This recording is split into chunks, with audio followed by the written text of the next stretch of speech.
इस वीडियो में हम आपको बताएंगे कि आप जो है सुपरवाइज़र या ऑपरेटर का सर्टिफिकेट किस प्रकार से ले सकते हैं, यानी कि एग्ज़ाम दे सकते हैं 100% करेक्ट क्वेश्चन जो कि क्वेश्चन आएंगे आपके फाइनल एग्ज़ाम में, वो इस वीडियो में हम आपको बताएंगे पार्ट 1। ये पार्ट 1 का जो है जितने टोटल 30 क्वेश्चन हैं जो कि आपको हम यहाँ पे बताएंगे और करेक्ट 100% करेक्ट जो कि क्वेश्चन आएंगे और जितना भी है टोटल 30 क्वेश्चन है इसमें पार्ट 1 में, जो कि आपको हम बताएंगे स्टेप बाय स्टेप। और आपको जैसे ही आप सीख जाइएगा तो उसके बाद कमेंट ज़रूर कीजिएगा और फाइनल एग्ज़ाम में अगर पास होते हैं इसके माध्यम से तो आप कमेंट कीजिएगा कि सर इतना पास हुआ, इतना नंबर आया आप ही की वजह से। ये सब आप अगर इस वीडियो में मेरा क्वेश्चन आप देख लेते हैं तो आपको 100% कोई परेशानी नहीं होगी। गारंटी देते हैं कि आप पास करेंगे, पास क्या सुपरवाइज़र भी बन पाएंगे, यानी कि 70+ आप नंबर ला पाएंगे। तो इस वीडियो में हम आपको दिखाएंगे कौन कौन से क्वेश्चन आने वाले हैं और कौन कौन से क्वेश्चन नहीं आने वाले हैं। यहाँ पे बताया कि UID एग्ज़ाम यानी कि पार्ट 1 और ये आधार के लिए एग्ज़ाम है। क्वेश्चन हम इसमें को प्रोवाइड करेंगे। अच्छा लगे तो लाइक सब्सक्राइब शेयर ज़रूर करेंगे। ये पार्ट 1 है और आगे बनाएंगे स्टेप बाय स्टेप, बहुत अच्छे तरीके से आपको याद करवा देंगे। बस खाली आप जो है ध्यान से वीडियो को देखते रहिएगा, ठीक है। तो चलते हैं हम अपने वीडियो पे। तो चलिए दोस्तों, यहाँ पे अध्याय बनी कि पार्ट 1 का है UID और आधार का परिचय, किस प्रकार से ये क्वेश्चन पूछे जाएगा आपके फाइनल एग्ज़ाम में। और जितने भी क्वेश्चन हम देंगे उसमें से 100% आपको मिलेगा।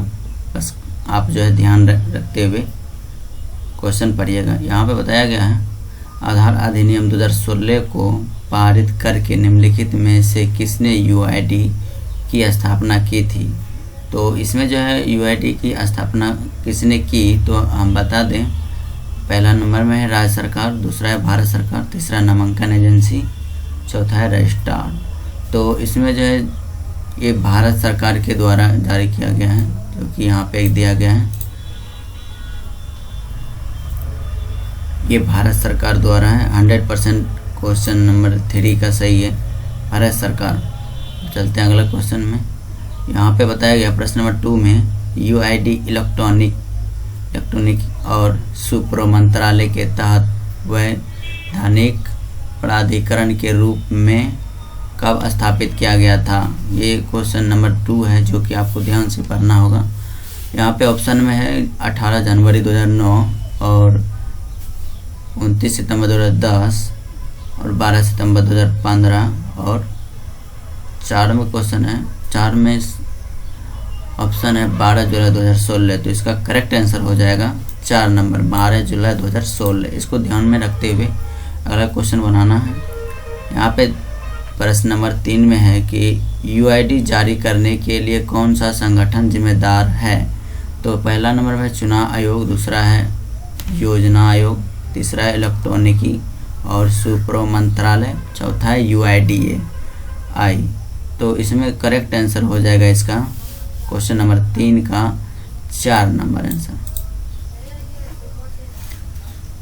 अब चलते हैं क्वेश्चन नंबर 4 में। यहाँ पे बता रहा है UID क्यों बनाया गया था।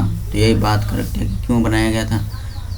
क्वेश्चन नंबर 4 में तो यहाँ पे पहला है कि डुप्लीकेट और नकली पहचान को ख़त्म करने के लिए मजबूती तकनीकी प्रदान करना, और दूसरा है कि पहचान प्रदान करने के लिए जिसे एक आसान, लागत प्रभाव तरीके से सत्यापित और प्रमाणित किया जा सकता है, और तीसरा है एक और पहचान दस्तावेज बनने के लिए, या एक या दो दोनों।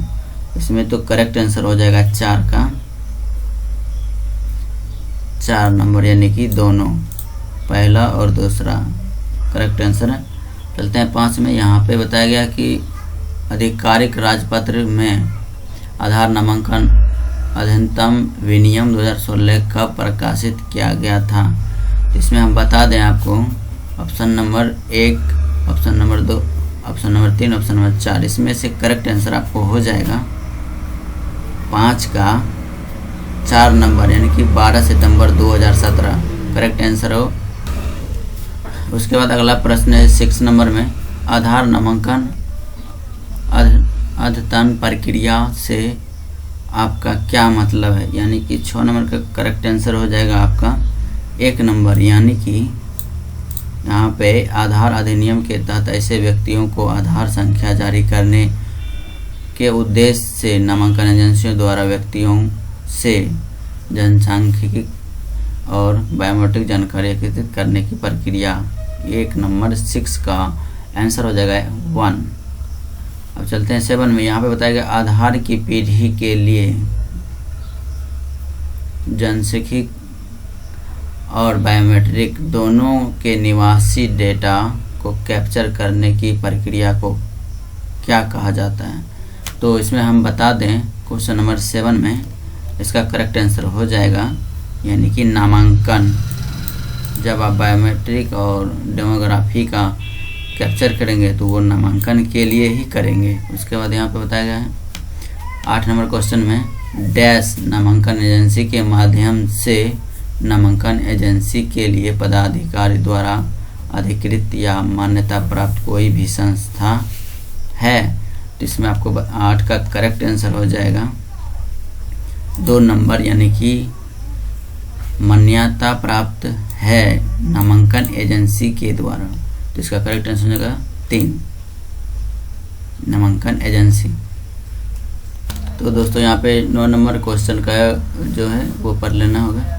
व्यक्तियों को नामांकित करने के उद्देश्य से रजिस्ट्रार द्वारा नियुक्ति कोई संस्था है।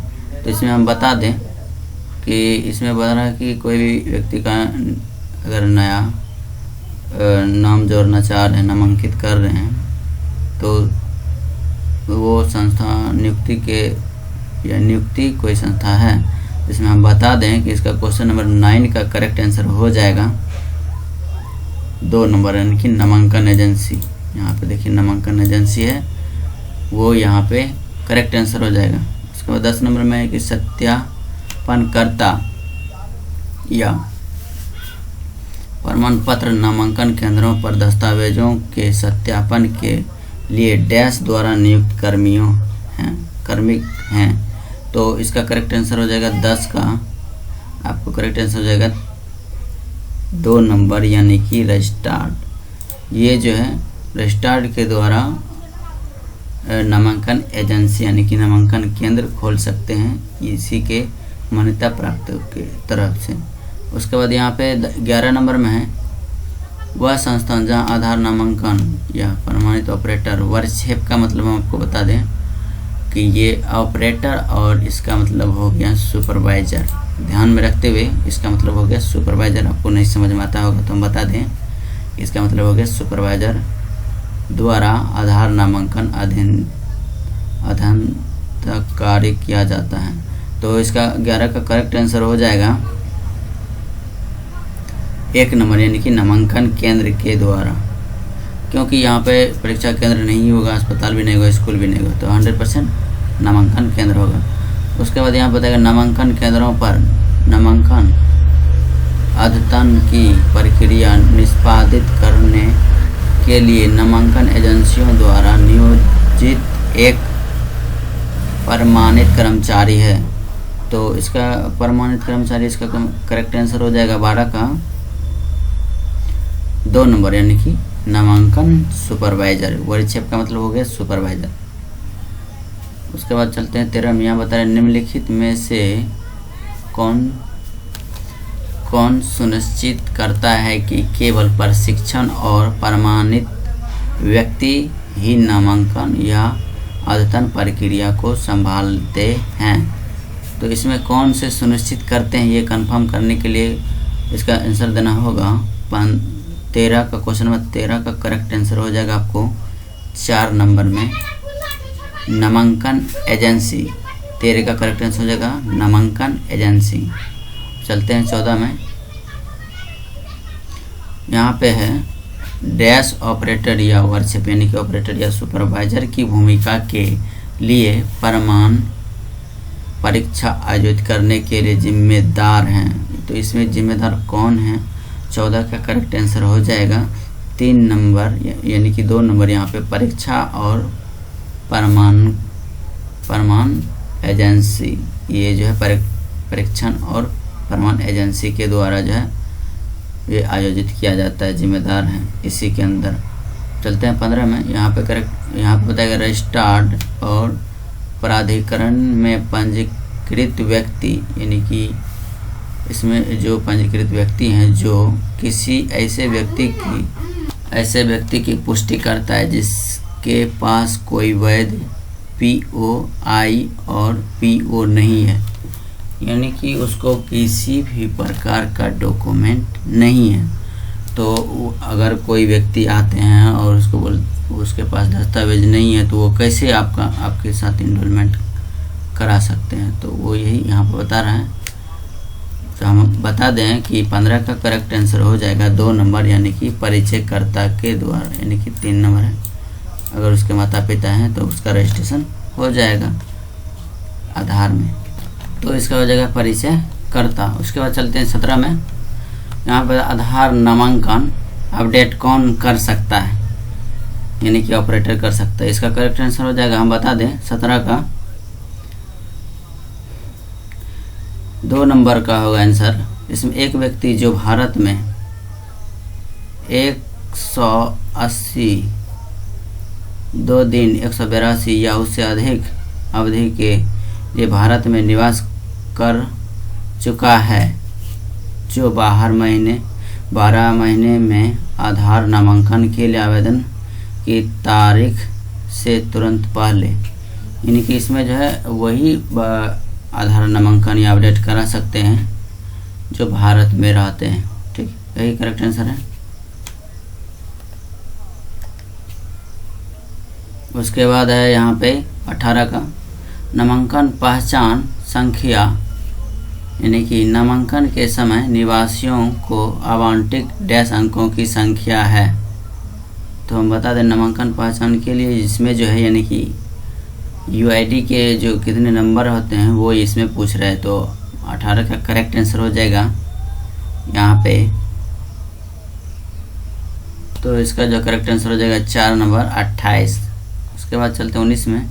यहाँ पे बताया जा रहा है निवासी वह व्यक्ति हैं जो आधार या नामांकन अद्यतन के लिए आवेदन की तारीख से पहले 12 महीने में सभी डैश दिनों या उससे अधिक दिनों की अवधि के लिए भारत में रहता हो, यानी कि इसका करेक्ट आंसर हो जाएगा 19 का 4 नंबर, यानी कि 182 दिन से अधिक अगर रहते हैं, अधिक हो गए हों, तो वो आधार के लिए इसमें रजिस्ट्रेशन या नामांकन करा सकते हैं।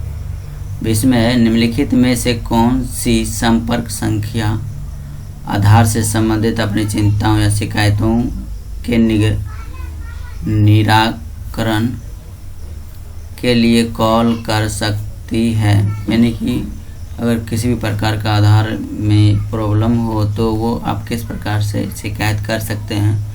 इसमें बोल रहा है टोल फ्री नंबर कौन सा है, तो हमें बता दें 20 का करेक्ट आंसर हो जाएगा 1 नंबर, यानी कि 1943 पर आप कॉल कीजिएगा तो वो आधार का हेल्पलाइन नंबर है। चलते हैं अब 21 में। यहाँ पे बता रहा है आधार अद्वितीय है क्यों, तो 21 का करेक्ट आंसर हो जाएगा 1 नंबर, यानी कि किसी भी 2 निवासियों के पास एक ही आधार संख्या नहीं होगी। इसका हो जाएगा 21 का करेक्ट आंसर 1 नंबर। 22 में चलते हैं। यहाँ बता रहा है निम्नलिखित में से कौन नामांकन सेटअप का घटक नहीं है, तो हम बता दें 22 का करेक्ट आंसर आपको हो जाएगा बम डिटेक्टर, यानी कि 2 नंबर करेक्ट आंसर हो जाएगा। उसके बाद चलते हैं यहाँ पे 23 में। बता रहे इनमें से कौन सा आधार के बारे में सही है, तो 23 का जो क्वेश्चन है यहाँ से 1 2 3 पूरी इस तरह से 23 का करेक्ट आंसर हो जाएगा 4 नंबर, यानी कि आधार निवासी की पहचान को सफल प्रमाणीकरण के लिए सक्षम बनाता है। ये बात सही है, करेक्ट है। उसके बाद 24 में चलते हैं। यहाँ बता रहे हैं आधार निवासी को विशिष्ट रूप से पहचानने के लिए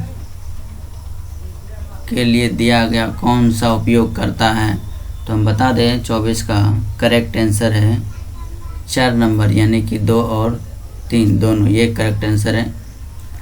फिर चलते हैं 25 में। यहाँ बता रहा आधार के बारे में दिए गए कथनों में से कौन सा सही है।